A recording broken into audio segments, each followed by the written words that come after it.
Hi, how are you doing?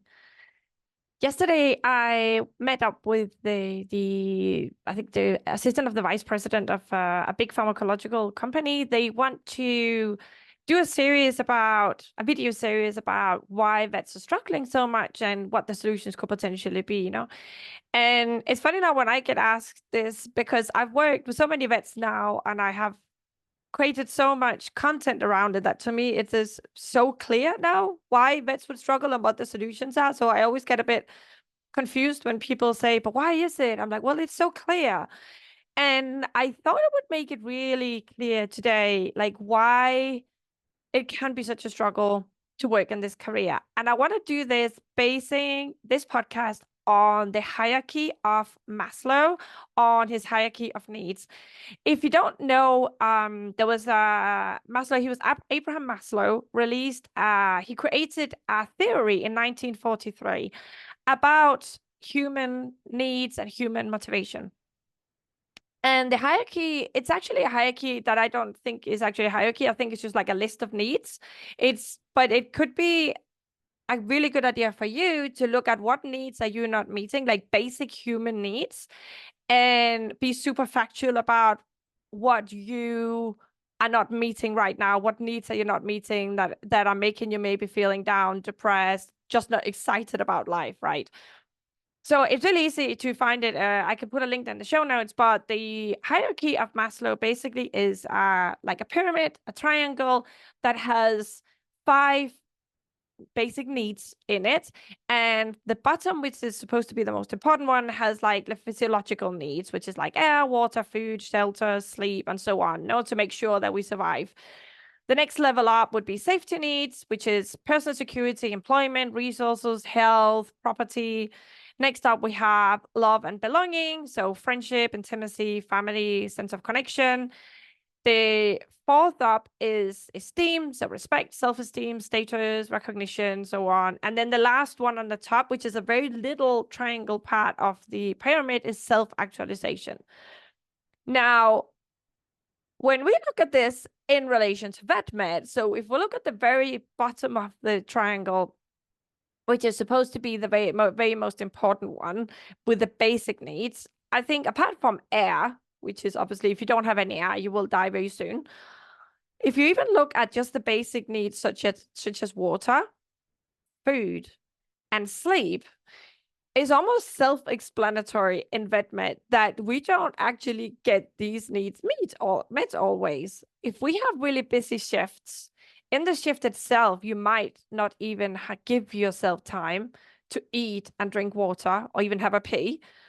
And if you have very long working hours, you might not get all the sleep you need. You might also get home so tired that you don't have the strength or the capacity to go shopping, do cooking, and then eat. So you might either not eat at all or just eat some crap on the way. So I think in vet meds, just starting with the very, very basic bottom needs, we are already probably quite deprived. We're talking basic human needs of survival here. On the second level up, we're talking about the safety needs and safety needs and vet med. First of all, safety against accidents and injury in vet med. I mean, unless you have a purely administrative job, you are at risk of accidents and injury every time you go to work because we are working with chemicals, we are working with sharp instruments, we are working with animals that can bite, scratch, bruise us. I have got my finger caught up in a kennel door more than once. I have cut myself with a scalpel. I have pricked myself with needles, and sometimes you have even threats from clients that are angry or will like shower you with threats or shout at you. So even at the second level of the pyramid, we can already be quite deprived of our needs. Another need he mentions in the safety needs is employment. And in VetMed, this is pretty much secure depending on where you are in the world. We have a big need for vets. So we are supposed to find a job relatively easy because there's lack of vets and people are looking for vets. So we should have a fair security of employment. But this need for safety can actually also hold us back from leaving a job we're not happy in, we don't feel maybe fulfilled in, maybe that's a toxic environment, maybe it's just not what we want, we're not getting paid enough. This need for safety for having a steady employment, I have seen in my clients, they really struggle to let go of a job because they feel that need for safety, So if they haven't got anything lined up yet, they are very reluctant to leave their job, and they will easily take anything that comes their way just so they can feel that safety of employment, which, which can make it quite difficult to find your ideal job. Because if you are in fight and flight from a toxic environment or just working too many hours, you're not giving your brain space and time to actually look around and feel into what job you will ideally like. Okay. Safety needs as well, you would include money. And I know a lot of vets that have incredibly high student loans that even depending on the country, they might not be earning a lot of money, to the surprise of many people who think that we are just in it for the money, and then sometimes we are so stressed and we don't have a social network. So we are buffering with shopping, for example. We are spending a lot of money to feel better. So also there we could have a dire financial situation. And health wise, within the second line of the pyramid, if we look at our health, a lot of us are so stressed, so we start having all sorts of chronic diseases, insomnia, skin orders, autoimmune diseases, anxiety, this and the other, because we feel so stressed. So first line of the pyramid and the second line of the pyramid, a lot of the human needs are not even being met. Let's look at the third line of the pyramid, which is love and belonging. And I think it's a bit underestimated to put it at the third level, because instinctively humans need to belong. We need to belong to a tribe. Our primitive brain will take it as death being thrown out of a tribe, which makes total sense. If you look back to when we lived in caves and we had to belong to a tribe to survive, for protection, to find food together, to be warm together, reproduction, getting thrown out of a tribe meant death back in the day. And our brains are still tuned into that. They have not quite understood that we can actually live by ourselves. And in VetMed, there's two big groups of kind of love of belongings we need to look at that might not be met. So first of all, if you are really busy at work and you're really stressed, and we're working too many hours and we're just too tired, we are very likely not taking care of our relationships out of work. So our family, our partner, our friends, we often will not take time to see them. I have coached people that would literally work until 9 every day at night and then also be writing notes at the weekend, which means that we are isolating ourselves and we are not leaning on that network of loved ones and that feeling of belonging somewhere. We can totally miss that. And that is an issue that I think we don't take serious enough, right? Having that network out of work, because it is a basic human need. And I would definitely not even put it at the third level. I would put it before down with food and water, because the sense of feeling alone, not supported and not belonging is devastating for a human being. And also, we could look at the workplace. If we are in a toxic workplace, or if we have a management that is just not managing right and not helping you feel like you belong to a team, and the team is maybe just working against each other, and there's this gossip and you feel left out, even if it's not even, you are not left out, but you feel left out. If you don't feel like you belong in your workplace, that can be devastating for a human being as well. So already, like, the first three lines of the pyramid of basic human needs are often not met in VetMed. And then we ask ourselves, why are we struggling so much? Okay. So the top two ones, so number 4, number 5, are then deemed to not maybe be so important, but still. So on the line 4, we have the esteem line, which is like feeling appreciated and valued, accomplish thing, be respected. And here, I think a lot of people do respect us, as we're like, oh, you're a vet. That's so cool. My daughter wanted to be a vet. I wanted to be a vet. You all heard it, right? So in theory, we are respected. But a lot of us suffer from imposter syndrome. So we don't really feel that we are accomplished, that we are appreciated, that we are respected, because a lot of us don't even respect ourselves because we are so busy beating ourselves up and not appreciating ourselves.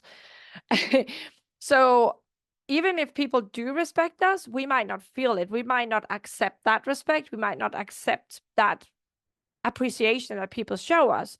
And if we're not really good at communicating, because if we have now left out the three basic needs, so maybe you're not slept enough, you are dehydrated, you are stressed, so you're not taking care of your health, you feel stressed because you don't have enough money, or don't know how to manage it, and now you're also feeling a bit lonely and unsupported because you're not fulfilling the third line of needs. It is really hard to come across as a valuable, respected being when you have all these other issues going on. People might see you as scatty and unfriendly and not really valuable. So that line can be very difficult to fulfill as well as a vet. And number five of the human needs, according to Maslow, which is the little triangle on top, is the whole group of self-actualization, personal growth, fulfilling our potential. When we reach this level, we are not so interested in other people's opinion. We are motivated by values, and we have this what they call a superior perception of reality, which means that instead of being in our own heads and being like panicking about everything and taking everything negatively and feeling alone and feeling this and just be stressing out in general, we can see the reality exactly as it is and not be affected by it. Also, we have increased spontaneity. So we're happy to do something off the, just like somebody says, oh, do you want to come for a drink? You're like, yeah, okay, cool, like fine. And we don't give a second thought, and we don't beat ourselves up afterwards over doing something spontaneous. And I would say, looking at all these things like fulfilling potential, not being, not care about people's opinion, being motivated, and being spontaneous. When I was at my burnout, I did nothing of this. I was just trying to survive. And it's funny because we don't know that we're lacking all this when we're not fulfilling the other four lines of needs, because we don't realize that we lost the spontaneity. We don't realize that now we are just putting out fires all day. We're not motivated by our inner values and who we want to be. We don't think about self-growth or fulfilling our potential. And we are definitely very interested in other people's opinions, our co-workers, colleagues, and clients' opinion, right? We are very, very affected by it because we're so stressed all the time. Another thing I see when we are burned out and we're not fulfilling those needs is that we lose our creativity. So clients I talk to I would say, well, what would you used to do for fun? And they'd be like, oh, I used to paint, I used to write, I used to do all these like things that were really nice. I used to play tennis. I used to do a lot of things that they just don't do them anymore. And a lack of creativity is also a sign that you're not fulfilling all the other needs. And like higher levels of creativity belongs in that little triangle on top. And when you lack it, it's another sign of burnout. And I want you to be aware of this. So if you think about how you're directing your life right now, how your day to day is, think about all the needs you might not be fulfilling. And you might find the reason why you're feeling a bit depressed, a bit not so motivated, quite regretting you picked this career. And maybe line up on the needs, be very factual about it, and see, what am I not fulfilling? Which could be the cause of why I'm feeling like this. And I'll put the link in the show notes with the pyramid so you can see what specifically the needs are, because I think especially for vets, our analytical brains like to separate things out in a spreadsheet and this and the other and do a flow chart. And if you can literally write down bit by bit, am I fulfilling my sleep need? Am I fulfilling my need of having a stable money situation? Am I fulfilling my need of belonging with others? Am I fulfilling my need for creativity and living by my values? And look at all of them and see if you can find the reason why you might be feeling a bit off and not really wanting to get up to go to work, and why you're not really feeling as excited as when the first day when you found out you got into vet school, right? And then obviously start finding solutions. But until you diagnose what is wrong, it's just like us. I can't start throwing treatment at a dog or a cat if I haven't first done a bit of an analysis of what is actually wrong, what are the symptoms, what are the things that are missing in this animal, right? So it's the same with you trying to like find solutions. Let me do some meditation. Let me go for a walk outside, or let me try this or the other. Like if you don't have, I think especially for our brains that are so very practical and problem solving, I think if you don't have a specific list of stuff that is actually not being fulfilled, it can be difficult to treat, right? So have a look at the triangle, do a list of what needs you think you're not fulfilling. And again, if you need any help with this, remember that I am releasing a 6 email series, which is like 6 kind of subjects. I'm going through the 6 main causes why vets are not thriving, and all the solutions to it and all the resources and in other mails. Like if you want, it's kind of like a mini course. I don't even know what to call it, but anyway, it's like some emails that are going out. If you want to sign up for them to get a bit of structure on how you can try and better and find out where you might be within all these needs, remember that I'm going to put a link in my show notes to signing up for my email list. Do that and see what you are missing most, and what you can, and just take what you need of each email and each thing I'm releasing. That was it for today. Have a great rest of your week. Bye.